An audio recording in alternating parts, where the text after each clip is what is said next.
Buenas noches compañeros, yo les voy a explicar un poco sobre el Producto Nacional Bruto o como entre sus siglas sería el PNB. El PNB, ¿qué es el PNB? El PNB es un programa el cual ayuda para el crecimiento de Guatemala, ¿verdad? Este programa va agarrando los de nacionalidad guatemalteca, perdón, y pues hace que la economía de Guatemala vaya creciendo. Esto y cuando también se sume al PIB. Esto lo que puede hacer es que un ejemplo sería aquí en Guatemala van a poner una agencia de carros Chevrolet que es originaria de México. Pues lo que viene es que van a poner la agencia de carros aquí en Guatemala, ¿verdad?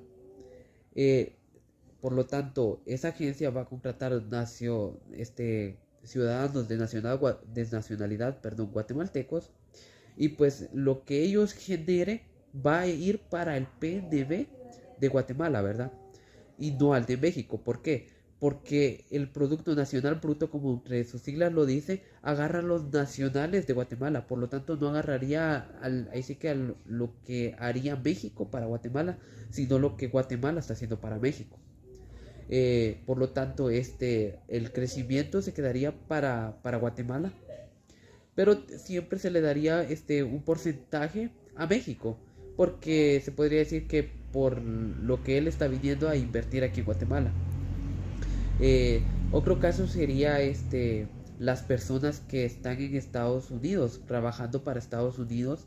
Este, Todo lo que se genere en Estados Unidos va a ir para el PIB de Estados Unidos. Pero los nacionales, los de nacionalidad guatemalteca, van a generar un poco de economía que será trasladada a los datos para Guatemala, porque eso va a ir sumando al PNB de Guatemala, ya que como les había comentado antes, el PNB va a agarrar todo lo que haga la nacionalidad guatemalteca, perdón. Eh, el PNB se separa en dos, que sería economía cerrada y economía abierta.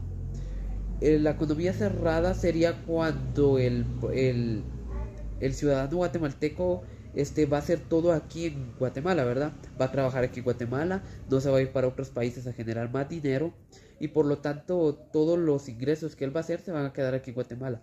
En cambio, la economía abierta lo que va a ser cuando los demás países suman ciudadanos guatemaltecos para que trabajen a ellos, pero como les había comentado, ese porcentaje se va a quedar aquí en Guatemala. Para hacer para calcular el PNB en la economía cerrada, se va a utilizar el PNB más el PIB más RN más RM. Para la economía abierta se va a ocupar el PNB más ingresos, más gastos, más consumos y pues más X-M. Esto sería las inversiones que se van a generar en otros países. Así sería como calcularíamos el PNB en diferentes áreas. Y pues este sería mi primer tema que voy a pasar a exponer. Mi segundo tema que voy a pasar a exponer sería el PND, que como su sigla lo diría, Plan Nacional de Desarrollo. ¿Qué es esto? El Plan Nacional de Desarrollo sirve para el presidente. El presidente tiene que hacer un Plan Nacional de Desarrollo durante los 6 meses que él está a cargo, de los que entró a poder, perdón. Tiene que generar ese plan para que todo Guatemala vaya en desarrollo, como su sigla lo dice. Y pues este plan tiene que estar analizado, porque va a ser lo que el presidente va a tomar a cargo durante todos los años que esté a cargo. Aquí en Guatemala el caso sería 4 años que él estaría de presidente. También tendríamos que recordar, y muy importante recordar, que el Plan Nacional de Desarrollo tiene que ser democrático, es decir, tiene que involucrar sí o sí a los ciudadanos guatemaltecos. El Plan Nacional de Desarrollo tiene como por objetivo tener estrategias, también un plan muy avanzado para que la economía vaya creciendo, y también los posibles problemas que podrían llegar a futuro y que el presidente con ese plan vaya a poderlos solucionarlos. Pues se podría decir de que un ejemplo sería con la pandemia, ¿verdad? Alejandro Yamatei, que es nuestro presidente todavía, él tuvo que hacer el PND, perdón, para que la pandemia no llegara a afectar tanto a Guatemala. Él tuvo que modificar el Plan Nacional de Desarrollo porque fue algo imprevisto, y pues tuvo que mejorarlo para que la economía de Guatemala no decayera tanto, ¿verdad? Eh, Esto se separa en dos, que serían los ejes políticos ejecutivos y los programas federales. Lo primero que mencioné, tiene a cargo las oportunidades de empleo, también la educación, y tiene generar por tanto, que Guatemala en las inversiones sea, se podría decir que un país muy desarrollado, que en las exportaciones también sea el más buscado, para que el Plan Nacional de Desarrollo vaya en una subida, ¿verdad? Ya que si no haría todo eso, el presidente va a ir en bajada. Por lo tanto, el país también va a decaer. En los programas federales sería lo que más nos importaría. También ahí entraría la seguridad, entraría lo que sería toda la educación en el país, y también sería así como la salud. También se buscaría la salud para los ciudadanos, se miraría cómo tener más seguridad. Muy buenas noches, licenciado. Yo le voy a hablar un poco sobre lo que es el PIB, Producto Interno Bruto, y el PGB, Producto Geográfico Bruto.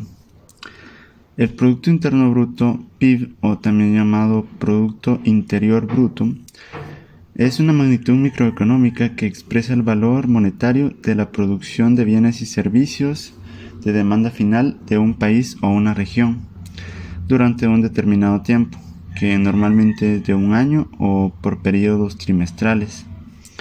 El PIB de un país es la suma de todos los bienes y servicios finales que se producen dentro de sus fronteras. En la historia de Guatemala, el PIB se caracteriza por un aumento constante y acelerado de la producción. En el año 2022, el Producto Interno Bruto del país llegó a 167.000 millones de dólares, con una tasa de crecimiento promedio anual desde 1920 de 3.94%. Dos eventos importantes quiebran la línea suave del Producto Interno Bruto. El primero ocurre en 1934 con la llegada de Jorge Ubico a la presidencia, y termina en 1943 cuando fue derrocado del puesto. El segundo evento ocurre en la década de 1980, con la llamada década perdida de América Latina, con una fuerte caída en 1982 que no se recuperará hasta 1988. El mayor crecimiento del Producto Interno Bruto desde 1920 se debe al crecimiento de la población y de la producción promedio de personas. Muy bien, ahora les voy a hablar un poco sobre lo que es el PGB o Producto Geográfico Bruto. El PGB es un índice que mide el valor de la producción a precios de mercado de bienes y servicios finales atribuibles a factores de producción físicamente ubicados en el país, o sea, factores suministrados por residentes. Comenzó a funcionar a finales de 1924. Numéricamente es igual al valor agregado. Su única diferencia es que el valor agregado es una asignación de egresos y el Producto Geográfico Bruto es una fuente de ingresos. En algunos países como Chile se usa el PGB como sinónimo del PIB. En otros, como en Argentina, se distingue el Producto Interno Bruto del PGB, siendo el Producto Interno Bruto entendido de la manera más usual y el PGB como equivalente pero aplicado a las provincias. Gracias. A mí me tocó hablar sobre el déficit implícito. El déficit implícito, también conocido como déficit estructural, es la parte del déficit fiscal que no se debe a ciclos económicos temporales, sino a desequilibrios estructurales en las finanzas públicas. Este tipo de déficit refleja un gasto público excesivo o ingresos insuficientes independientemente de las condiciones económicas a corto plazo. Un ejemplo de este podría ser que imaginemos un país que el gasto público anual es conscientemente mayor que los ingresos fiscales durante varios años, incluso en periodos de auge económico. Esto crea un déficit implícito o estructural. Los equilibrios presupuestarios sostenidos indican problemas en la gestión fiscal y la necesidad de reformas para equilibrar las finanzas del gobierno a largo plazo. Como un ejemplo del déficit implícito, podemos imaginar o suponer que un gobierno de un país gasta constante más dinero en programas y servicios públicos de lo que recauda en impuestos y otras fuentes de ingresos. Esto significa que el país está acumulando una deuda año tras año, independientemente de si la economía se encuentra en su auge o en recesión.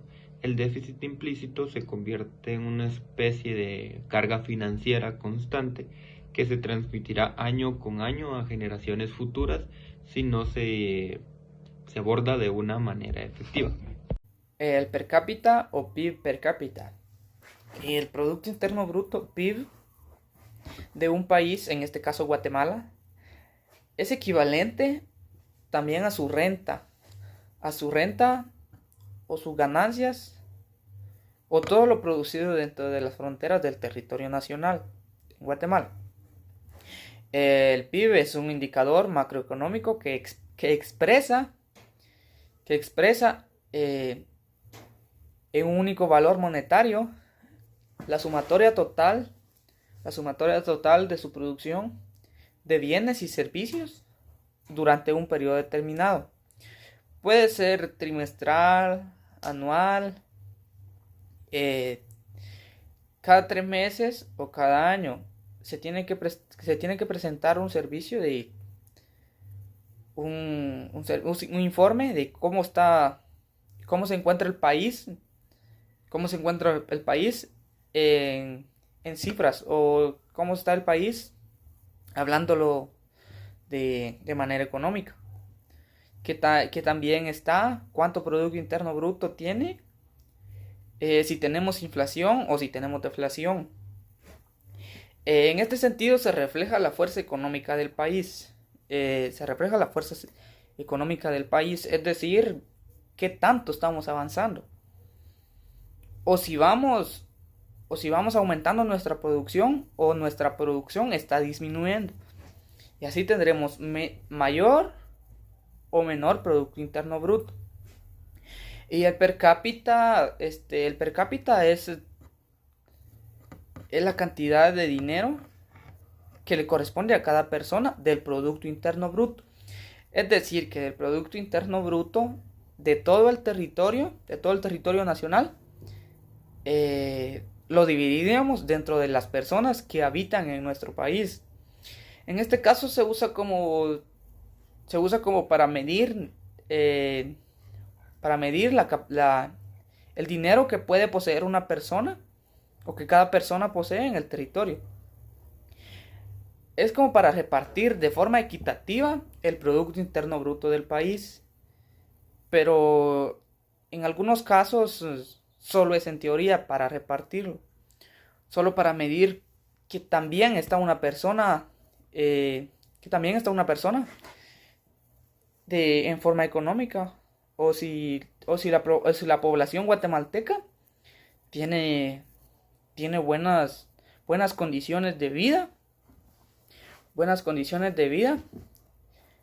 que el país le está prestando, en teoría, porque los que contribuimos a que el país esté de una forma económicamente bien seríamos nosotros produciendo, y el país orientándonos a cómo producir, a cómo tener más Producto Interno Bruto y que el per cápita aumente por persona. De este modo, cuando hablamos del PIB per cápita, perdón, o ingresos per cápita, nos referimos a la relación del PIB y de su país de los habitantes. La relación que tiene el Producto Interno Bruto con todas las personas del territorio nacional. Buenas tardes, licenciado Alan. A mí me toca hablar sobre el crecimiento económico y la renta. El crecimiento económico es un concepto que se refiere al aumento a largo plazo en la producción de bienes y servicios de una economía. En términos más simples, implica que una economía está generando más riqueza y valor a lo largo del tiempo. Este crecimiento se mide generalmente mediante el aumento del Producto Interno Bruto, el PIB, de un país. El crecimiento económico es un objetivo clave para la mayoría de los países, ya que está asociado con una mayor prosperidad, más empleo y mejores oportunidades para los ciudadanos. Es importante destacar que el crecimiento económico sostenible implica no solo un aumento de la producción, sino también la consideración de aspectos como la distribución de la riqueza e impacto ambiental y la calidad de vida de la población. Por lo tanto, el crecimiento económico se analiza en un contexto más amplio para garantizar que sea beneficioso para la sociedad en su conjunto. Sin embargo, el crecimiento económico puede ser impulsado por varios factores como la inversión, el consumo, la innovación tecnológica y el comercio, entre otros. Como el aumento del PIB es el crecimiento económico que se ve reflejado en el aumento constante del Producto Interno Bruto, que mide el aspecto de todos los bienes y servicios producidos en una economía en un periodo de tiempo específico. La sostenibilidad es una característica del crecimiento económico. El crecimiento económico busca un equilibrio entre el desarrollo económico y la preservación del medio ambiente y los recursos naturales de futuras generaciones. La generación de empleo, como ya lo había dicho, es una de las características del crecimiento económico, ya que mejora la calidad de vida de las personas. La innovación, las economías en crecimiento son impulsadas por desarrollos tecnológicos y la mejora en la infraestructura es una de las características también primordiales en este tema, ya que a medida que los países crecen se tiene mayor inversión en la infraestructura, haciendo de mayor garantía de sostenibilidad. Ahora le voy a hablar sobre el tema de la determinación de la renta. La determinación de la renta se refiere al proceso de calcular el ingreso total de una persona o entidad, que luego se utiliza para determinar la cantidad de impuestos que deben pagarse. El cálculo de la renta varía según el país y las leyes fiscales vigentes, pero generalmente involucra la suma de todos los ingresos, incluidos salarios, ganancias de inversión, ingresos por alquiler y el resto de ciertas deducciones permitidas como gastos relacionados con el trabajo e inversiones. La renta como variable económica se refiere al ingreso total de una persona o una nación en un periodo de tiempo específico. Es una medida clave en la economía y se utiliza para evaluar de una entidad la capacidad de una entidad para generar ingresos y su bienestar económico y su contribución a la economía de un país en conjunto. La determinación de la renta en una economía se ve influenciada por factores como la oferta y la demanda de trabajo, la inversión, el gasto del consumidor, políticas fiscales y monetarias. Otros factores macroeconómicos se esfuerzan para generar un equilibrio en la determinación de la renta, para tener ingresos generados de manera justa. La medición de la renta en una economía se realiza a través de indicadores como el PIB, que mide el valor de todos los servicios y bienes producidos dentro del país. La renta viene derivada de tres principales fuentes: los salarios y compensaciones laborales, los ingresos de capital y transferencias del gobierno. En la determinación de la renta como variable económica se refiere a cómo se generan, distribuyen y utilizan los ingresos en una economía, y es fundamental para comprender el bienestar económico de las personas y la salud general de una nación. Gracias. Muy buenas tardes a todos, yo soy Diego y quiero hablarles un poco acerca de el ingreso. ¿Qué es el ingreso?, se preguntarán. El ingreso nos dice de que es el incremento económico que una empresa o una persona individual obtiene al prestar un servicio o la venta de un bien. Eso pues le genera una ganancia, que es lo que se consideraría como ingreso. Los tipos de ingreso. Entre los tipos de ingresos podemos encontrar los ingresos activos o de ganancia. Los ingresos activos o de ganancia son los más comunes y los que podemos ver mayormente en la sociedad actual, ya que los ingresos activos o de ganancia dependen del tiempo diario aplicado de la persona hacia su trabajo. En este tipo de ingresos podemos encontrar, por ejemplo, los taxistas que cubren una cuota diaria para llevar el alimento a su hogar, los albañiles, personas que requieren de su tiempo diario para generar una ganancia en su economía, ¿verdad? Para generar un ingreso. Podemos encontrar también los ingresos por ganancia capital. Estos ingresos pues son también de los que más beneficios nos pueden traer, ya que los ingresos de ganancia por capital podemos encontrar los bienes raíces. Estos se obtienen a través de compras, ventas, ya sea de vehículos, de propiedades y cualquiera que nos pueda generar un ingreso a través de la venta de un bien que requiere de nuestro tiempo, sí, pero no tanto tiempo como el que nos requiere un ingreso activo fijo de ganancia, ¿verdad? Que requiere de un tiempo parcial. Podemos encontrarnos también con los ingresos pasivos, que los ingresos pasivos o renta son de los más beneficiosos ante los ojos de muchos empresarios y de muchas personas individuales que cuentan con estos tipos de bienes. Los ingresos pasivos los obtenemos a través de las rentas, a través de las hipotecas, a través de alquileres, ya sea de objetos, ya sea de propiedades, ya sea de viviendas, de edificios, cualquier tipo de bien inmueble que no requiera de nosotros, no requiera de nuestro tiempo para hacer un medio de ingreso, pues se considera un ingreso pasivo. A mí me toca exponer sobre el consumo. El consumo, como bien ya lo sabemos, es cuando adquirimos un bien o servicio y para satisfacer nuestras necesidades.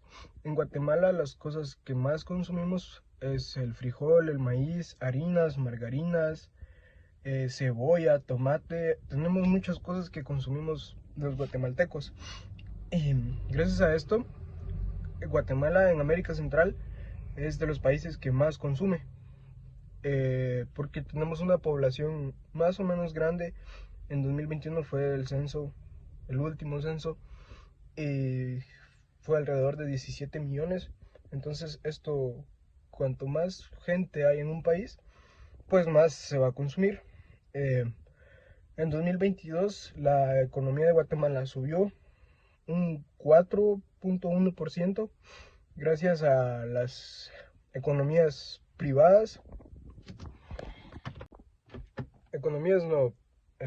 Gracias al consumo privado y remesas de familiares que mandan dinero de otro país. Gracias a eso el PIB de nuestro país creció, aumentó. Muchas gracias.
Buen día, licenciado. A mí me tocó hablar sobre las inversiones. Para empezar, para definir qué es una inversión, es cuando tenemos un dinero, normalmente es un dinero que nos sobra, un dinero que podamos permitirnos perder, ya que es algo bastante común en las inversiones. Y lo ponemos en cualquier activo. Normalmente las inversiones pueden ser de bienes raíces, de acciones, de bonos, más o menos bonos de deuda de países. Estas son inversiones más grandes. Fondos mutuos, como cuando yo pongo dinero y otra persona pone dinero, entonces juntos como que vamos haciendo más y más plata, entre más personas entren, más plata se hace. Y de esa forma podemos optar por comprar inversiones más pesadas. Por ejemplo, lo que estaba diciendo de los bonos de deudas, normalmente esas inversiones son bastante grandes, bastante pesadas. Y normalmente solo lo hacen los millonarios, pero siendo en fondos, invirtiendo en fondos de muchas personas, se puede comprar o se puede acceder a esos bonos de países aportando una menor cantidad de capital. Por ejemplo, yo aporto solo $200, pero hay 10.000 personas aportando $200 y ya son $10.000. No, son $200.000. Entonces ahí ya se puede optar por comprar un bono de deuda. Es más como un grupo comunitario lo que hace eso, los fondos. También podemos invertir en materias primas y lo más reciente, en criptomonedas. Razones para invertir es seguridad financiera, porque aseguramos nuestro dinero si se hacen inversiones seguras. Por ejemplo, en CETES o en el SP500, por ejemplo, son inversiones bastante seguras. También que el crecimiento del patrimonio, normalmente las inversiones seguras no dan tanto rendimiento, pero si se sabe cómo invertir, se pueden hacer crecimientos bastante exponenciales, por ejemplo en criptomonedas, que si sabe moverse por ese mundo, aunque casi siempre se pierde, se puede hacer un crecimiento del patrimonio bastante grande. Diversificación de activos, por ejemplo, también de que yo tenga un negocito allí, por ejemplo vendo llantas, pero no solo quiero tener toda la plata dentro de ese negocio, sino que quiero diversificar mi portafolio, se le llama. Entonces voy a diversificarme en oro, plata, bonos, criptomonedas, vamos diversificando todo mi dinero y así no está todo metido en un solo lugar. También para planificación de metas futuras.